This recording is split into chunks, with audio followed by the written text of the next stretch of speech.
မတို့တည်တဲ့သိုးထိန်လေးဒါဝိလက်ထဲ၌လှမ်းမရှိဓားမရှိတန်ချက်ကအလိုမရှိမြင်ရသည့်အရာအစဉ်အရင်မွဲ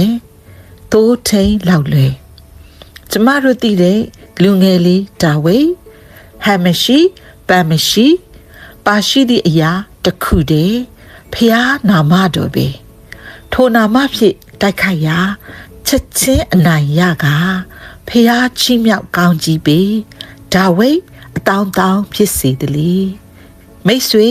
တင်းဘွားရဲ့စိန်ခေါ်မှုများကိုဖျားနာမတော်ဖြင့်အနိုင်ယူကျော်ဖြတ်နိုင်ပါစေအာမင်ကိုစားခြင်းလူငယ်လောကဓာတ်ကိုပခုံးထမ်းရင်းတန်ရာတွေနဲ့ပြည့်တဲ့အရွယ်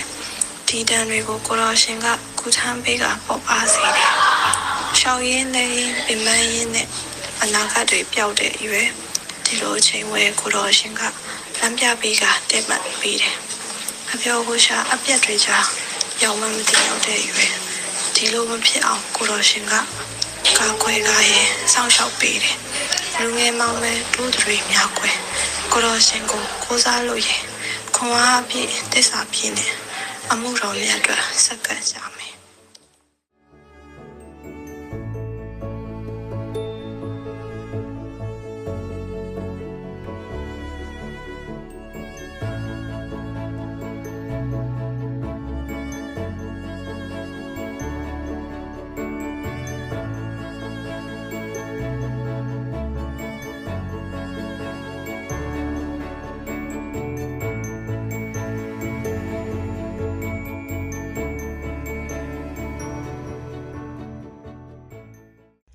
ဘဝမှာအကောင်းဆုံးလက်ဆောင်ကိုရဘူးလားဖျားသခင်ကတင်းရဲ့လူငယ်ဘဝအတွက်အကောင်းဆုံးလက်ဆောင်ကိုပြင်ဆင်ထားတယ်ဆိုတာသိလားဒီနေ့မှာတော့ဖျားသခင်ကလူငယ်တိုင်းကိုပေးထားတဲ့လက်ဆောင်ကိုကြည့်လိုက်ကြအဲ့ဒါတွေကတော့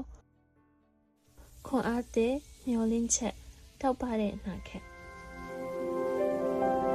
ယေရမိနာခက်ကြည်ကျန်ခန်းကြီး29ငွေ7တဖန်မိန်တော်မူသည်ကငါသည်သင်တို့ကိုအကျိုးနည်းစေခြင်းကကြံစီသောအကြံမဟုတ်ပဲသင်တို့သည်မျှော်လင့်သောအကျိုးကိုရမည်အကြောင်းငြင်းဝတ်စေခြင်းကသာသင်တို့အဖို့ကြံစီသောအကြံတို့ကိုငါသိ၏ဒီနေ့မှာဖျားသခင်ပေးထားတဲ့ဒီလက်ဆောင်ကိုယုံကြည်ခြင်းနဲ့ဖွင့်ကြည့်ပြီးလူငယ်တွေအသက်တာဟာဖျားရဲ့အကြံစီထဲမှာရှိနေတယ်ဆိုတာကိုသိရှိပြီးတော့ဖျားရဲ့အလိုတော်တိုင်းအသက်ရှင်ဖို့ပဲဖြစ်ပါတယ်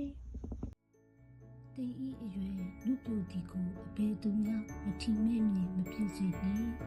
စကားပြောခြင်းကြင်ကြံပြုမှုခြင်းသူတစ်ပါးကိုချစ်ခြင်းဝိညာဉ်သဘောရှိခြင်းတစ္ဆာဆောင်ခြင်းစင်ကြယ်ခြင်းရာမှာယုံကြည်သောသူတို့အားပုံသက်တည်ကိုပြလောအာမင်